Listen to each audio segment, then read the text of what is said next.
Buenos días a todos, bienvenidos en el tercer día del 4 Years From Now. Ahora es el turno del panel de debate, de preguntas, organizado por el Barcelona Health Hub, ¿de acuerdo? Donde tenemos pues, a tres de las farmacéuticas más importantes y últimamente pues, famosas, ¿no? Por culpa de lo que está pasando en la pandemia, como puede ser AstraZeneca, cuyo representante es el Innovation Strategy and Experience Lead, Jorge Pou, Novartis, con César Velasco, el Head of Customer Solutions, y por parte de Angelini Pharma tenemos a Gemma Malla, Digital Medicines Head de Iberia, ¿de acuerdo? La moderadora, en este caso, embajadora del Barcelona Health Hub, es Francesca Wuttke, así que os dejo con ellos. Muchas gracias. Muchas gracias. Can everyone hear me? Yeah, great. Well, thank you for joining us this morning. It's really my pleasure to moderate this very expert panel and talk about a little bit about how digital health startups can impact pharma. Maybe we'll start with a quick round of introductions because I was most impressed by how diverse everyone's background was, and I think it would help give a little bit of context to our talk. So Jorge, do you want to start? Yes, thank you, Francesca. Yes, I'm Jorge Pou. I'm a Strategy, Innovation and Experience Lead at AstraZeneca. I joined the company during 2021, and my previous background was Telefónica. Actually, I have a lot of good friends and former colleagues over there at the stand of Wayra. I developed my career always around digital services and innovation, actually. Yeah. Hello everyone, this is Gemma. I'm currently in Angelini Pharma. For those who don't know us, we are a company focusing brain health at European level in the what's so-called the next worldwide pandemic we will live. Because for those who don't know it, there were more adolescents who died from suicide than from COVID in Spain this year, so we're trying to work a bit on that. And I'm the lead for digital at Iberia level, but in the past I was not in pharma sector either. I was in Deloitte Digital, leading companies in digital transformation, specialized in pharma sector, but also in other sectors such as banking or retail. And it's a pleasure to be here with you today.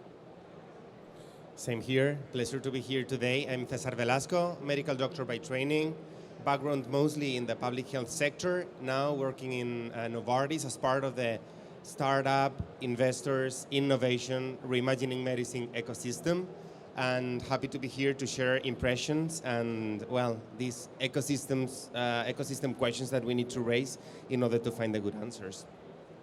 Excellent. And lastly, I'm Francesca Wuttke. In addition to being an ambassador for the Barcelona Health Hub, I was formerly the Chief Digital Officer at Admiral, where I was responsible for the end-to-end digital transformation of the company, as well as for the creation of the Digital Garden, which is our digital health startup accelerator, where we brought startups in and shared some of those learnings with our internal team members. I'm currently the founder and CEO of NEN, which is a digital therapeutics platform that's bringing pain management to preschool kids with cancer. So again, pleasure to have you all here. And maybe Jorge, I'll start with you. You know, what is the role that startups can have in digital transformation in pharma? Yeah, well, I think the role startups can have in digital transformation is huge because basically we can do this digital transformation alone.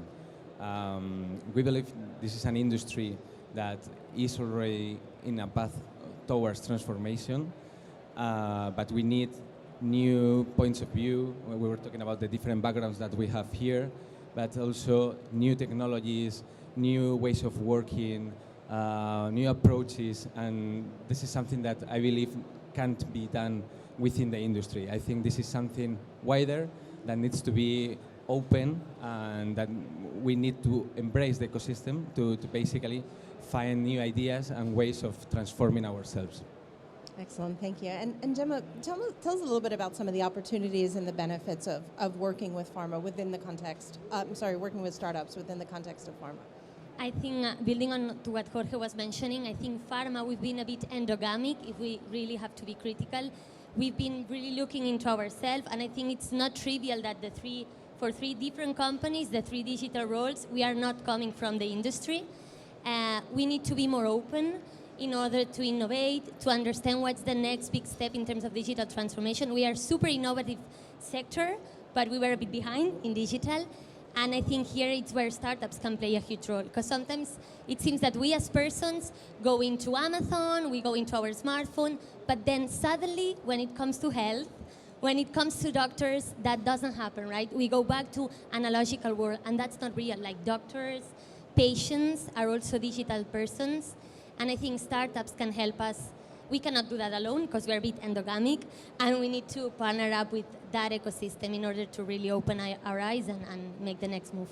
I think that's a really great point. The idea of patients and doctors as consumers and ingesting information and disseminating information in the way that we all do as people every day, I think is a really important one. César, what has your experience been in terms of the different technologies that have been utilized within Novartis that have created that kind of change of chip within the team members?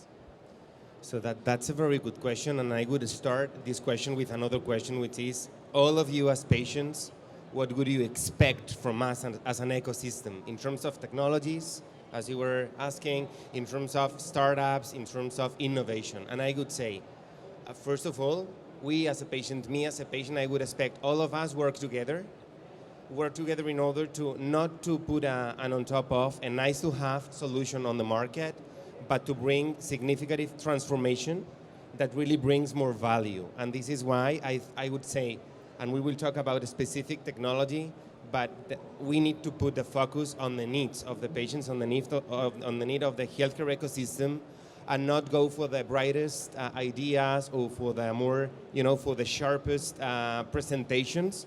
We need first to look onto the needs of the healthcare system, then go to several startups with different solutions for the same need, pivot test, and then buy the one that brings the technology that is more suitable for the need. So there are several technologies that we like, and there are not so many that really solve the problem that the patients have right now. I think that's a really key point within pharma is starting with the solution. So I would tell my team over and over again to always ask of the other teams what's keeping them up at night, because it's not about throwing cool tech at a problem. It's about solving for a real problem that patients and providers and healthcare systems have. So I think that's really an And if I may, point. Francesca, just to emphasize what César was saying, I think patients expect us, like they don't know where pharma starts, startup ends, regulation, where hospital goes in. They expect us to work seamless. And I think here is also where Barcelona Health Hub is doing a great job in like trying to gather us all to understand that we need to work together and to make it more smooth, because sometimes that works a bit more in silos than what our patients really need. In fact, that's a good point. How many of you are working on a startup? And how many of you are working in pharma right now? So I would challenge you today for the ones who are working in startups, look for the need. Don't look for the buyer. Look, like today, you need to pivot test the need that you're covering. And the ones that are working on pharma, don't look for the startup and don't look for the solution. Think on the need that we are trying to cover, pivot test the need that we try to cover, and then talk to startups that might cover this need. And if we change this mindset, next year when we come back here, if Francesca invites us again, I think that we will have done a significant journey in 1 year if we really change this mindset. No, absolutely. Actually, I think this is a critical point because innovation cannot be technology-oriented. It needs to be patient-oriented. It's always about what are the pain points that we want to solve, what are the pain points that we want to address, and then afterwards we will find the best technology, the best startup to find and solve the problem that we want to solve. So exactly, that's critical. Yeah. And Gemma, you were mentioning the Barcelona Health Hub as kind of the glue. Sorry, it's an announcement. The glue that is bringing together investors, entrepreneurs, pharma, health insurance providers, and medical centers. What do you think is different about the Barcelona ecosystem or the Spanish ecosystem compared to maybe broadly across Europe or globally across the world? Because when I was a venture capital investor in digital health, I found the companies from Spain to be incredibly scrappy. And I mean that in the most positive way. they tend not to have the most funding with the fanciest investors, but they are getting much more done at valuations that are unfortunately much lower than those of the US or of other parts of the world, but really incredible work that's being done. So maybe you can share a little bit about your experience. Yeah, I'm gonna go for Barcelona, and I leave my colleagues to share the Spanish view. For me, I think we are so lucky to be here, to be in one of the centers of the eco centers of the world in terms of digital health, in terms of startups, not in digital but in other fields, and you can feel that there's startups emerging everywhere. And we are close to there. It's not like you're trying to speak to someone who is in Australia developing something.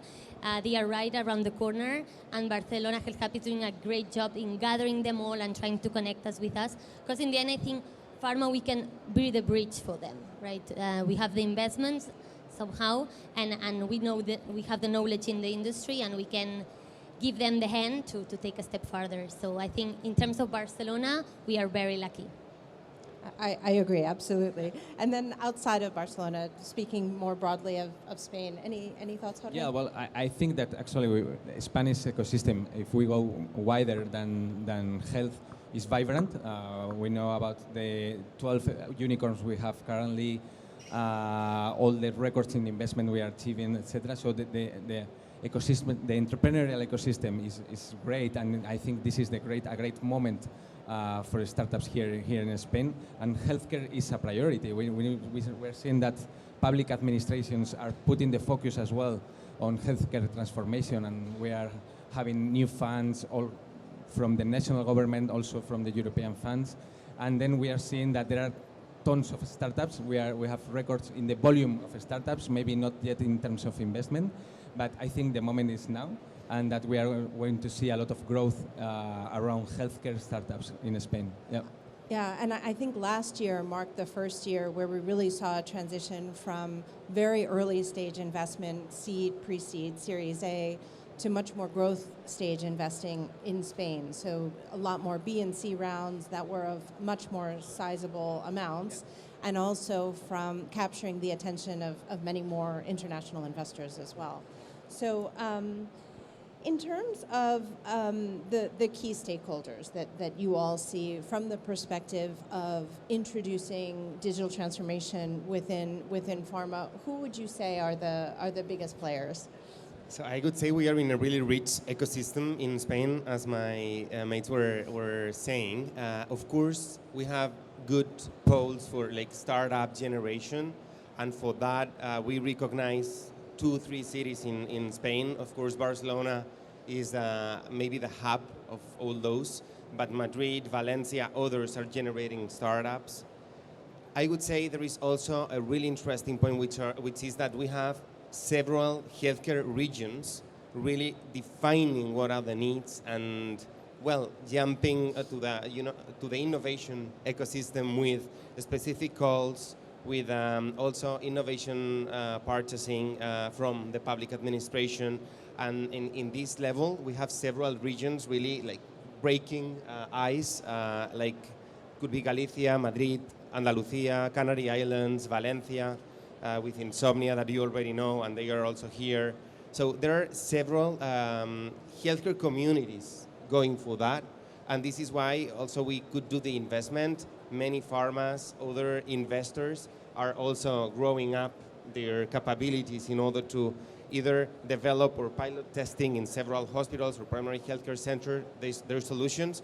In our case, we brought Biome, and we were lucky because we only have a Biome hub in 11 countries in the world, which means that we are in Spain in one of the top countries in terms of solutions generations and scaling up to other countries. And well, I would say that this is, at least for us, a good measure, pressure testing on how the maturity of the ecosystem in terms of how we can apply solutions from startups to real to the healthcare system here in Spain. So.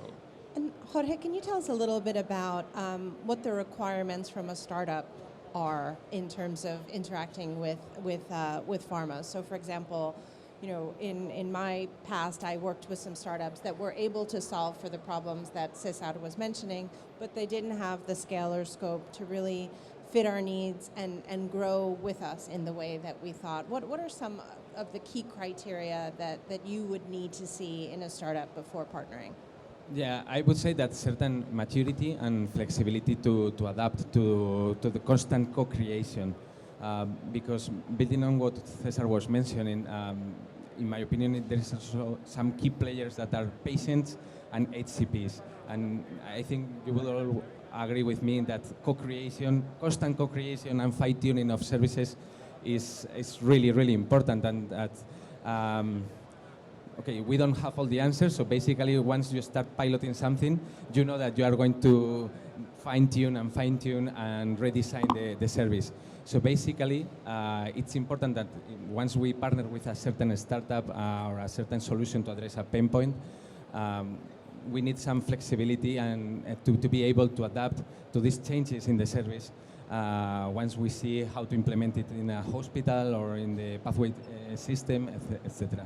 And does the funding of the startup come into account? Because having seen a lot of startups start and fail before projects terminate, is that also a criteria? Do you check to make sure that they're sufficiently funded, that they can get at least through, in terms of their runway, the length of the project you're looking to collaborate on?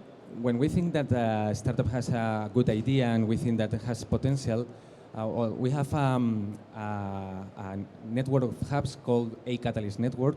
We don't invest in startups through this network, but what we do is to open and to join different stakeholders in the ecosystem. So basically, for example, we have more than 20 hubs around the globe, and many of these hubs are partnering with some funds and with some investors. So basically what we try to do is to put them in contact to make sure that they will not be lacking this kind of funds and that we are not going to miss an opportunity of scaling a solution for these kind of problems. Yeah. That's great.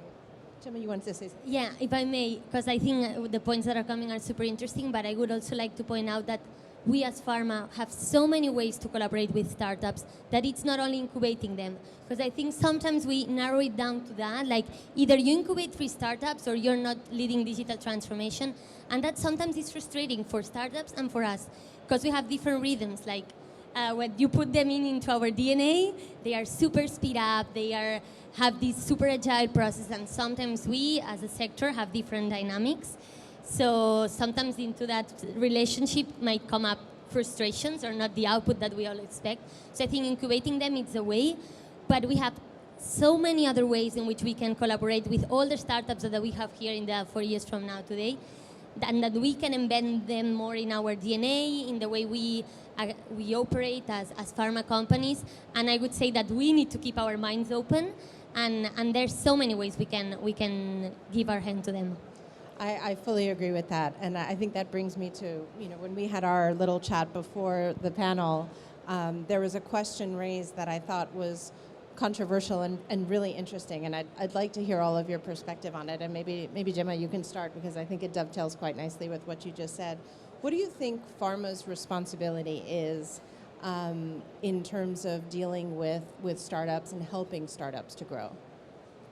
I think I would start with something very easy that I think we all can do, right? Because we are usually, and the bigger we are in size as a company, we tend to work with the bigger companies also as our partners, as our providers, because probably that's easier. It's our dynamics. What if you change any agency, any company that you work in a daily basis for a startup?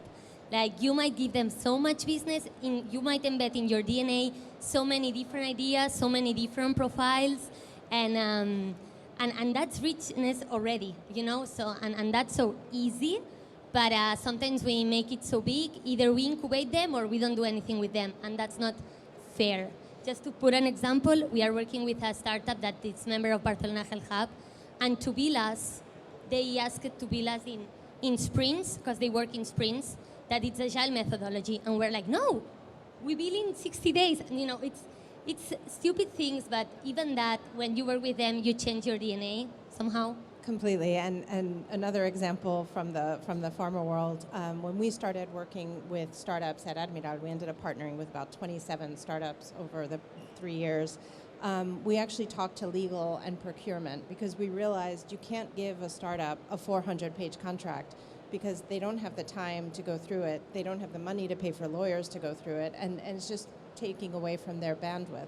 So we made a very, very streamlined contracting process, both from a legal and a procurement perspective, so that it was just enough, with the caveat that you don't need to have 50 pages of reps and warrants for a company that's not likely to be around over the next 5 to 10 years. We hope they are, but the likelihood is not high. So let's be reasonable and pragmatic about the way that we're contracting with startups to make us as pharma much more startup friendly.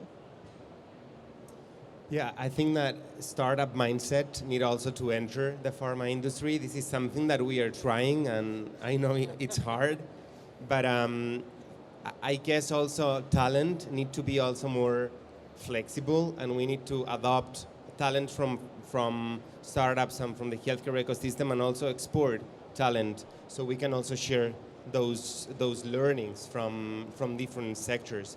And I would say, really aligned with what you said, we cannot work with startups as if they were providers. They are not consultancy firms, they are not providers, they are partners. And we need to align towards the needs of the healthcare system, as I said.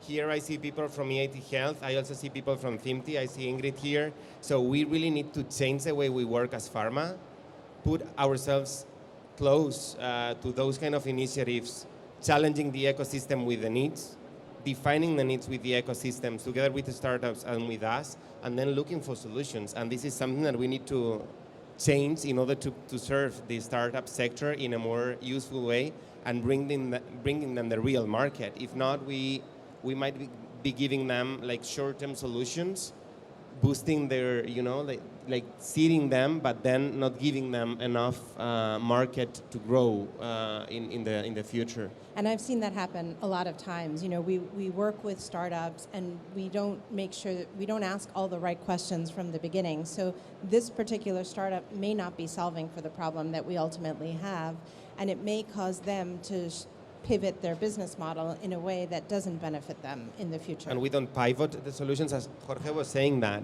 We sometimes we're not flexible with the solutions. We fall in love with the solution, and then we are lost.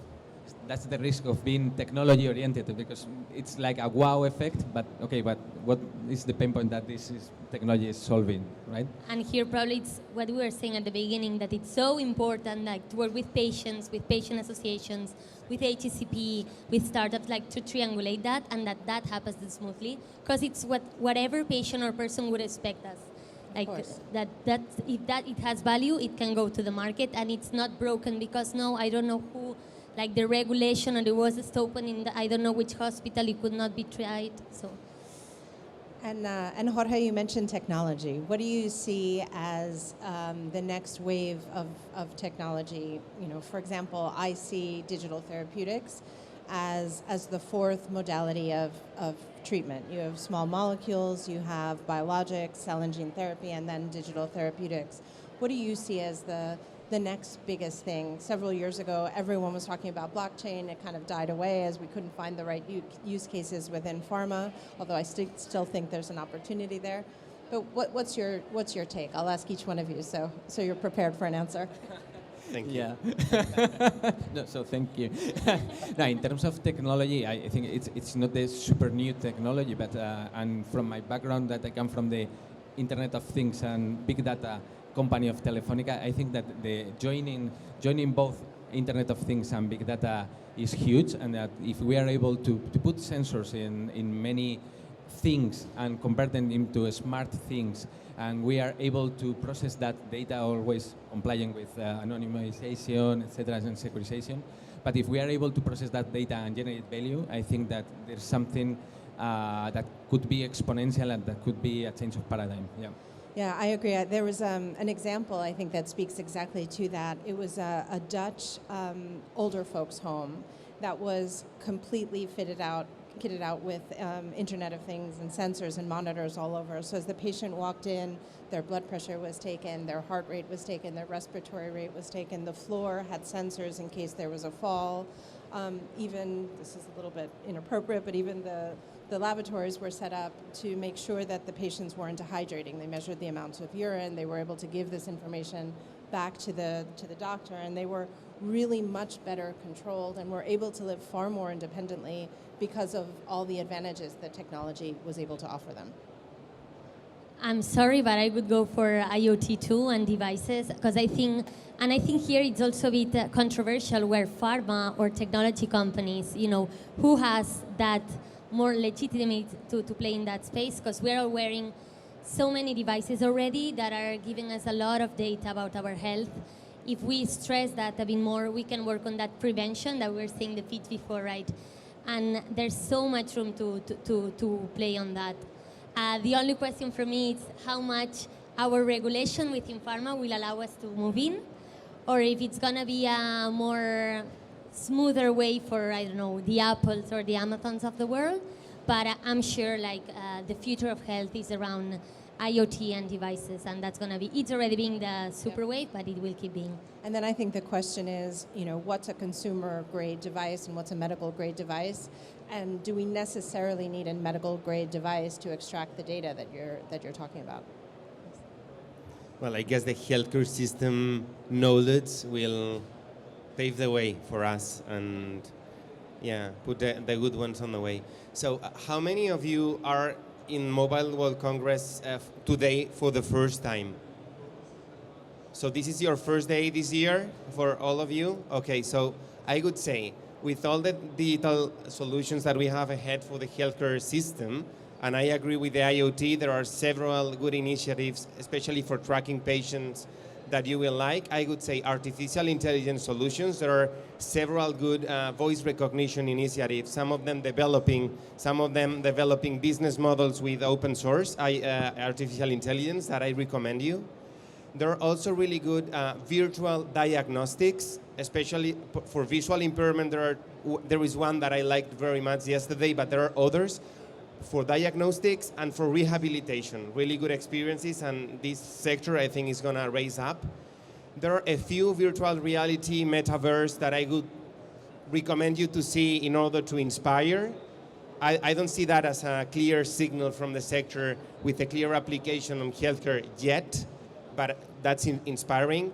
And from our perspective, I would say from the Novartis view on how to reimagine medicine, I would recommend you all the tracking with KPIs, digital health, PREMS solutions, because we think this is going to revolutionize the way that we see medicine. This is going to revolutionize the way we pay providers from the healthcare system. And we really envision a population-centered healthcare system where the administration seeks for the results, for the value that we provide, maybe more thinking on a beyond the pill approach than just on a pill purchasing. And there are several good initiatives, some of them with real applications in huge hospitals that could lead us into the next step, which could be not purchasing volume of healthcare, the quantity of services that we provide to the citizens, but paying for the results that they obtain and measuring those results by knowing which clinical outcomes and experiences they have in an easier way than we are used to. So it's not just reporting with an app, but also how to extract this data from the citizens in order to give them more value and change the way we deliver, plan, and also pay for the healthcare services in our country. Yeah, and I think that's a great point with regard to outcomes. I think digital health, digital medicine, and digital therapeutic solutions can really help democratize medicine and lessen the burden on health systems in a meaningful way. Because, for example, auxiliary care, whether it's physical therapy or pain management or even psychiatric management, can be delivered via a digital solution or service, and then it allows for patients not to have to wait 6 months to get their care. Exactly. With potentially the same outcomes. And the thing is that this is a change that is already happening, how the patient journey is being digitalized in several hospitals or primary healthcare centers all over. And well, when you see the rich environment that we have for startups, that are the ones that really have the cases and that are being reimbursed, are the ones working in the patient journey. And I feel that as an inspiring message from startups back to the sector, telling us that this is really happening and we need to help them deliver. So the title of our talk are Digital Health Trends in Pharma. I'd like to dig in a little bit on what some of the limitations have been in our experiences with working with startups, but then end on a much more positive note and what some of the successes have been as well. We talked about some things like compliance and regulation, which always sends chills up pharma's spine. How to contract differently, how to procurement systems are differently. I think, pharma sales cycles can be 18 to 24 months, which might be the lifetime of a startup. So, apart from those, are there other limitations for pharma and startups to collaborate? Well, in my view, there's one huge that you were already mentioning, and it's the internal processes. And that's something that it's quite old, and it's the same in other industries, and other industries are maybe more advanced on that process, but changing the mindset in our companies and the eternal dichotomy of big corpo working with a startup. But it is true that if you have a really long process of procurement and you ask for tons of papers and tons of figures for a startup, that it's not going to work, no? So we need to change that mindset and find new and innovative ways of partnering with startups and being more flexible. For me, that's one of the biggest barriers that we can find.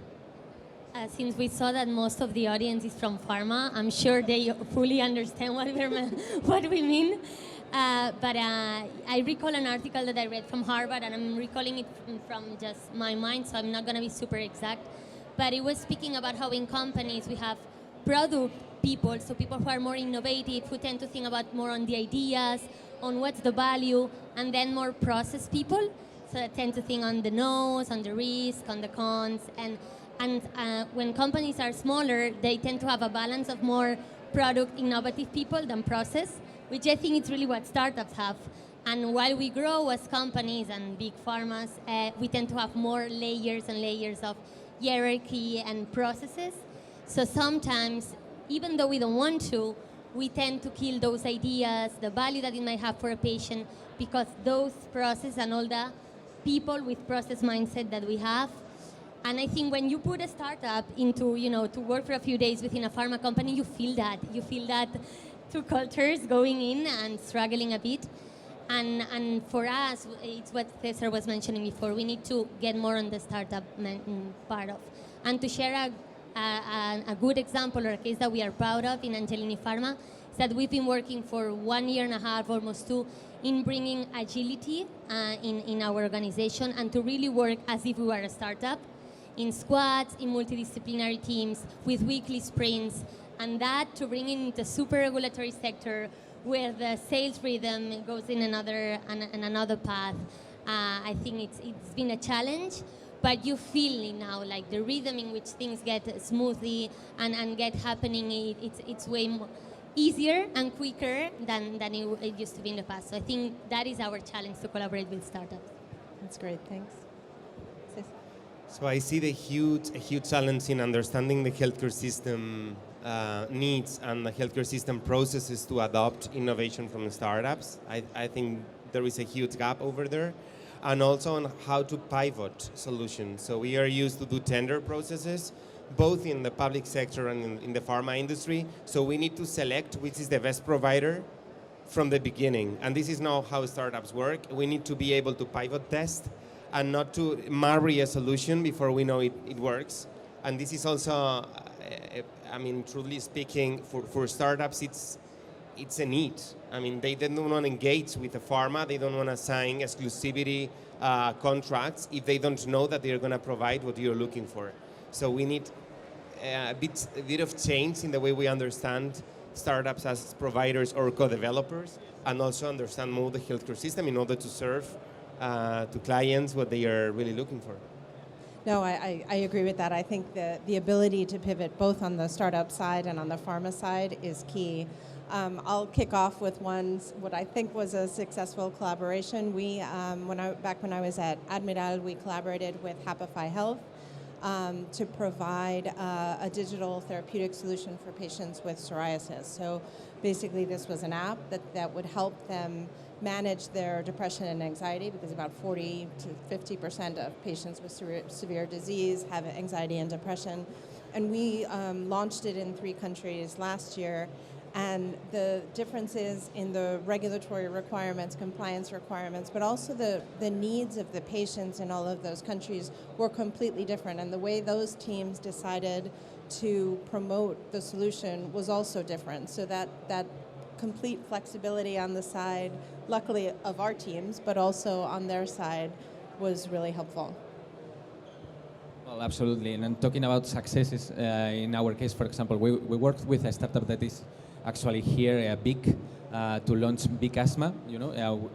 Working closely with the Federation of Respiratory Patients, we identified that there were some uncontrolled patients with asthma. So we launched this app with a chatbot based on artificial intelligence to basically try to raise awareness among patients about the state of their illness and how they could be addressing in a better way this illness. No? So, and I think that this really worked very well and is working very well. So that's a case that we are very proud of. Yeah. That's great. Sounds interesting. So we have only a few minutes left. Any closing thoughts before I wrap up? We need to work together, I'd say. Always putting the patient at the center, because that's what we work for, ultimately. But to keep doing what Barcelona Health Hub is doing, to put us together and to make this process smoother as much as we can. From our side, we really believe that science and technology together, they really make a difference on the impact that we can have on patients' lives. So basically, this is the opportunity we have to make that a reality. It's challenging, it is, we already talked about it, but it's a huge opportunity and it's a really good thing to do. So I would close with a bit of storytelling. I see the healthcare ecosystem as a kind of a pumping heart, like beating heart. So there are explosions or implosions, and Mobile World Congress is an implosion. So we are a bit together, closer than we are usually when the heart is working. So we are all together here today for a reason. So I would recommend you to mingle with other pharmas, with the startups, with the healthcare system. I see people from Valdebron, from Telefonica, from Thimti, from EIT Health, from different pharmas. Please go and talk with people you don't know, because you will discover needs that you don't know. And we can make, those beats of our heart as an ecosystem stronger if we really talk to each other. I love that. So, I think it's clear that that we'll need to collaborate. We'll need to have science-based, evidence-based solutions to help patients.